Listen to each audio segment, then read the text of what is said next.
A lição da reencarnação. Disse Paramahansa Yogananda: por que uma criança nasce paralítica? Só a reencarnação pode explicar esse fato de maneira satisfatória. As pessoas olham para o bebê como se tratasse de um bebê frágil, inocente, porém em alguma vida passada essa personalidade deve ter transgredido a lei de Deus.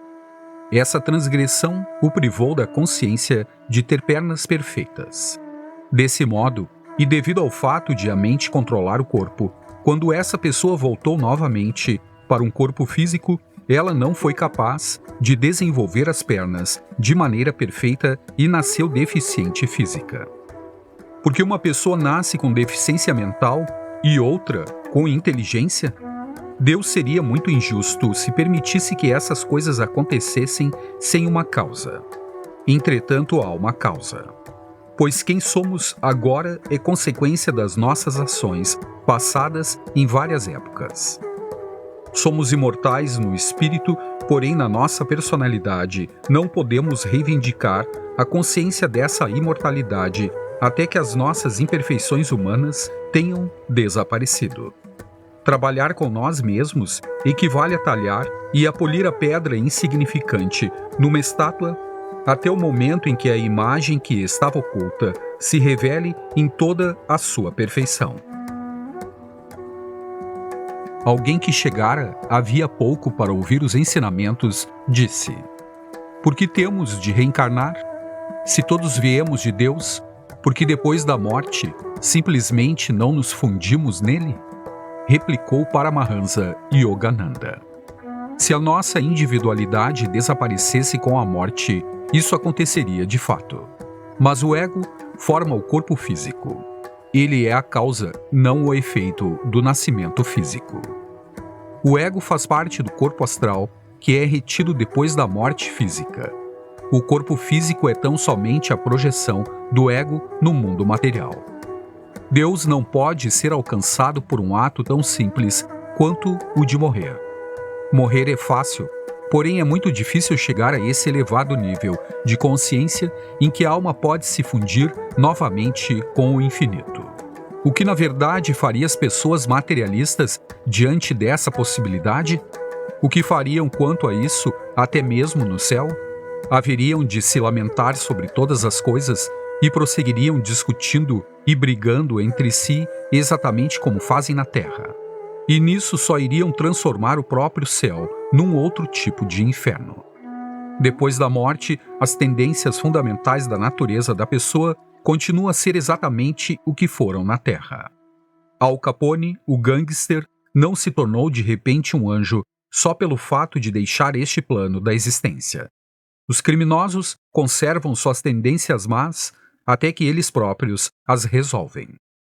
Talvez depois de passar por encarnações e depois de receberem lições difíceis, até que a sua natureza, por exemplo, tenha se transformado num desejo de ajudar os outros, até que o seu desrespeito à lei tenha se tornado a vontade de seguir a lei, e até que a sua crueldade tenha se transformado em bondade para todos.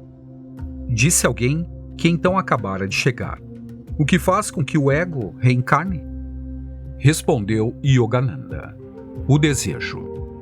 Este, como você vê, dirige a energia. Enquanto uma pessoa deseja as coisas terrenas, ela deve voltar para este mundo, onde os seus desejos podem ser satisfeitos. Se ela deseja cigarros, automóveis ou dinheiro, o mundo astral não pode fornecer essas coisas. Essa pessoa terá de voltar para a Terra, onde essas coisas poderão ser adquiridas. Perguntou um discípulo: todo desejo concebido na Terra deverá também ser satisfeito aqui? Respondeu Yogananda: não, os desejos puros, por exemplo, ouvir belas músicas, passear por espaços amplos, ter relações harmoniosas, esses desejos podem encontrar uma satisfação mais plena no mundo astral do que neste imperfeito plano material. E em muitos casos, o desejo de criar a beleza aqui na Terra se deve às lembranças que estão além da consciência, da beleza e da harmonia que a pessoa conheceu no mundo astral. Indagou um visitante.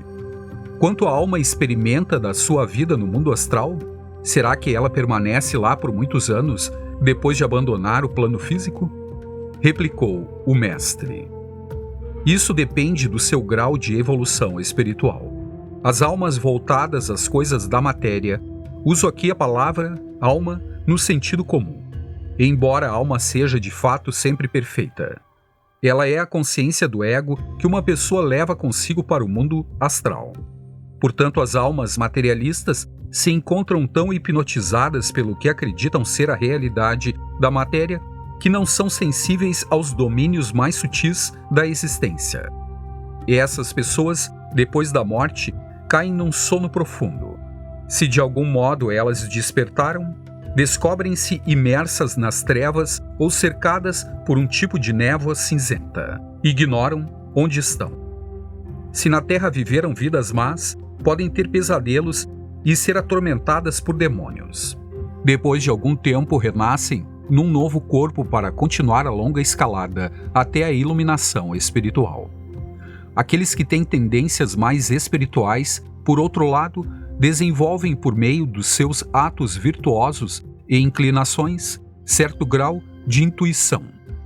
Essas pessoas são, pois, mais sensíveis a esse mundo depois da morte e, de maneira mais consciente, são capazes de usufruir-lhe a beleza.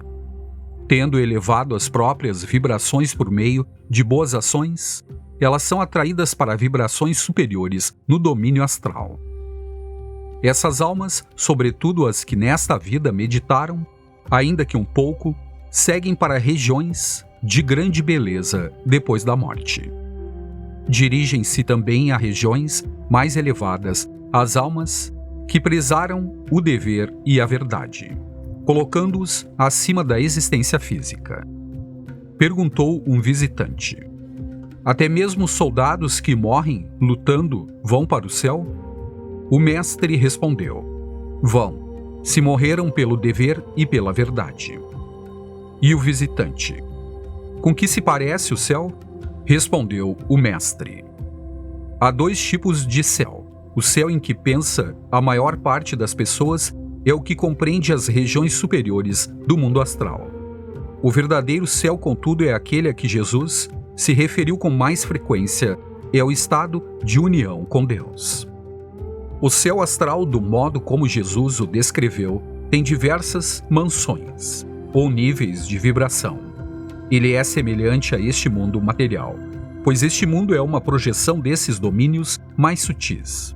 O céu astral, no entanto, não apresenta as infinitas imperfeições deste plano da existência mais grosseiro. O céu não está lá em cima, como não raro imaginam as pessoas. Ele está ao redor de nós. Acha-se por trás da nossa visão física.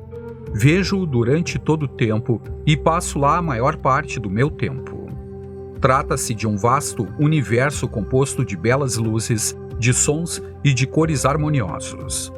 Essas cores do plano material não têm graça se comparadas com as cores do céu a que me refiro. A beleza do céu é como o pôr do sol mais brilhante que você já viu, e é muito mais agradável. Há variedades infinitas no mundo astral. Ali as estações podem variar à vontade, segundo o comando de almas avançadas.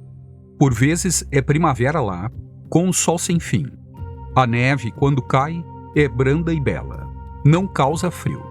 Quando chove é apenas uma chuvinha que apresenta luzes multicoloridas.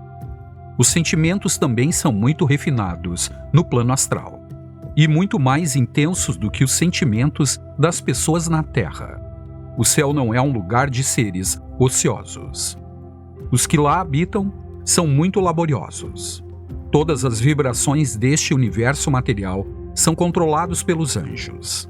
Os seres astrais, embora sempre em atividade, são, ao mesmo tempo, muito felizes. Vez por outra, na sua compaixão pela humanidade, esses habitantes visitam pessoas em sonhos ou em visões, ou nelas inspiram belos pensamentos. Quanto tempo uma pessoa permanece no mundo astral depende de quão bem ela viveu na Terra. As pessoas com bom karma talvez continuem lá por muitos séculos.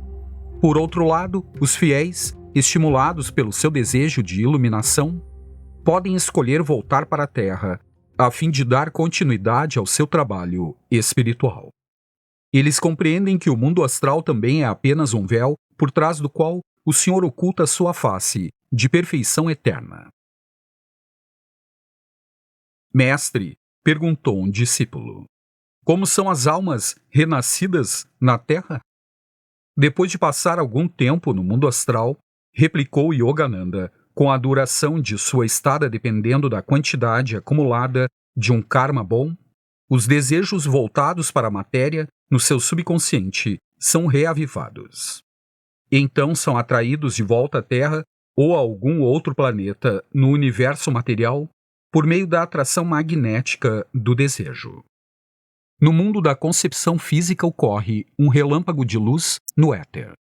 No outro mundo, as almas que esperam renascimento físico, quando as vibrações dessa luz são compatíveis com as delas próprias, se precipitam em direção a ela. Algumas vezes, mais de uma alma penetra o ventre ao mesmo tempo. Dessa forma nascem os gêmeos. Disse o discípulo: as almas espirituais sempre nascem em famílias espirituais? O mestre: o semelhante atrai o semelhante, essa é a norma geral. Contudo, muitos fatores estão envolvidos nisso. A escolha do momento, por exemplo, e a disponibilidade. Para as almas santas, as oportunidades para reencarnar em famílias muito evoluídas não são muitas. Pois por vezes as pessoas espiritualizadas preferem não se casar e não ter filhos. Além disso, há o problema do karma individual, com todas as suas complexidades. Ademais, as pessoas são um misto de diversas qualidades. Algumas vezes, a um santo acontece nascer de pais criminosos, se com eles compartilham um forte desejo de alcançar a paz, por exemplo. Para os casais que desejam filhos espiritualizados, prosseguiu o mestre, é importante que conservem a consciência voltada para as coisas elevadas quando se reúnem fisicamente, pois as vibrações deles, nesse momento, haverão de determinar a qualidade da luz no mundo astral. Um casal certa vez me disse que queria um filho voltado para o espiritual e solicitou de mim a minha ajuda no sentido de atrair para eles uma alma assim. Mostrei-lhes uma fotografia de uma criança que morrera e que, segundo a minha intuição, em termos de karma, estava pronta para renascer. Eles se sentiram atraídos pela fotografia. Depois disso, eu lhes disse: permaneçam em abstinência de sexo nos próximos 6 meses e meditem diariamente. Durante a meditação, concentrem-se nessa fotografia e convidem esse ser a vir até a sua casa. Assim fizeram. E no final desse período a mulher engravidou, a alma em questão nasceu deles. Indagou um discípulo: Senhor, se uma pessoa de cor branca tem preconceito contra os negros, na sua vida seguinte, essa pessoa nascerá negra? Paramahansa Yogananda deu uma risada. Exatamente. A aversão é justamente uma força magnética tão poderosa quanto a atração. Deus não fica impressionado com os preconceitos humanos. Algumas vezes, prosseguiu, você vê famílias inteiras que nada mais fazem além de brigar entre si. Os membros dessa família foram inimigos antes e foram atraídos a esse mesmo lar, onde então devem resolver o seu ódio debaixo do mesmo teto. Conta-se a história de uma igreja num dos estados do sul dos Estados Unidos. Era um lugar onde só aos brancos se consentia frequentar os serviços. Jim, o porteiro negro, queria mais do que tudo poder tomar parte no culto religioso em companhia da congregação nas manhãs de domingo. Jim explicou-lhe o ministro: eu adoraria tê-lo na nossa companhia. Mas se isso acontecesse, você sabe que eu perderia o meu emprego. Certa noite, Jim rezou para Jesus com pesar: Senhor, por que não posso tomar parte do culto junto com os brancos? Depois de algum tempo, ele adormeceu e teve uma visão. Jesus Cristo lhe apareceu envolto em forte luz e sorriu piedosamente. Meu filho, disse Jesus, não fique tão triste. Por 20 anos tentei entrar nessa igreja e ainda não consegui. 2 discípulos trabalhando juntos num projeto para o mestre se viram surpresos ao perceber subitamente que certa animosidade, aparentemente sem causa, havia surgido entre eles. Em pouco tempo se contiveram e depois nutriram um sincero respeito um para com o outro. Posteriormente, um deles perguntou ao mestre: por que nós dois sentimos essa aversão passageira? Vocês foram inimigos numa vida anterior, explicou o mestre. Nossas emoções, observou numa outra ocasião, não nos representam como verdadeiramente somos em nossas almas. A alma é sempre amorosa e sempre está alegre. As emoções, todavia, obscurecem essa realidade eterna. Para encontrar a liberdade, temos de acalmar as ondas da emoção e habitar sempre calmamente na consciência do amor e da alegria. A lição da reencarnação é neutralizar as ondas do semelhante e do dessemelhante, do desejo e da aversão pela expressão da bondade, do perdão e da compaixão para com todos, e por meio do contentamento estável no eu superior. Devemos amar os outros não pelas suas personalidades humanas, mas porque eles são manifestações de Deus, que habita igualmente em todos. Se você ridicularizar ou condenar os outros em alguma época, nesta vida ou em alguma vida futura, terá de passar pelas mesmas experiências que você hoje desaprova, de modo tão intolerante. Um discípulo, depois de passar 5 meses com Paramahansa Yogananda no deserto, disse: sempre quis ir-me embora e viver sozinho como estou vivendo. Isso, replicou o mestre, se deve ao fato de você ter agido assim em vidas passadas. A maioria das pessoas que estão comigo viveu sozinha há muitos anos, no passado. Um discípulo: será que eu fui um yogi em vidas passadas? Yogananda: muitas vezes você teria de ter sido um yogi, caso contrário não estaria vivendo aqui. Certa vez, um discípulo se lamentou: acho que não tenho um karma muito bom, mestre. Enfaticamente, Paramahansa Yogananda respondeu: não se esqueça disso, é preciso ter um karma muito, muito, muito bom para uma pessoa apenas querer conhecer Deus. Um discípulo: mestre, por que não consigo me lembrar das minhas encarnações passadas? Às vezes é melhor assim, replicou o mestre, sorrindo com expressão bem-humorada. As pessoas haveriam de se desanimar logo, caso tivessem consciência de todos os erros que cometeram no passado. Deus dá a elas uma oportunidade de tentar novamente, sem a hipótese falsa de que essas pessoas são a consequência dos seus erros. Quanto menos apegado você é com relação ao seu corpo, prosseguiu ele, sobretudo durante a meditação profunda, mais claramente você se lembrará das suas vidas passadas e de tudo que você fez em cada uma delas. Eu não ajudaria a maioria das pessoas a se lembrar do seu passado. Até mesmo nesta vida, observe quão presas ao hábito se tornam muitas dessas pessoas. Costumo chamá-las de velharias psicológicas. Tudo o que fazem é previsível. Até mesmo as melodias que assobiam ou as canções que cantam são as mesmas. Sai ano, entra ano. Quanto mais envelhecem, mais estabilizadas se tornam no seu jeito de pensar, sentir e de se comportar. Essas pessoas precisam ter a oportunidade de esquecer o que fizeram e o que têm feito, e de começar novamente. Somente num novo começo há a esperança de elas fazerem algo melhor de si próprias. O tempo que você passou usufruindo a vida e representando nesta existência ilusória será o mesmo que você passará, encarnação após encarnação, sentindo as dores e os prazeres deste mundo e deste corpo. O Bhagavad Gita o descreve como uma grande roda que não pode girar. Entretanto, se você quer muito sair, você deve ser libertado. Lembre-se, a liberdade sempre será o seu destino.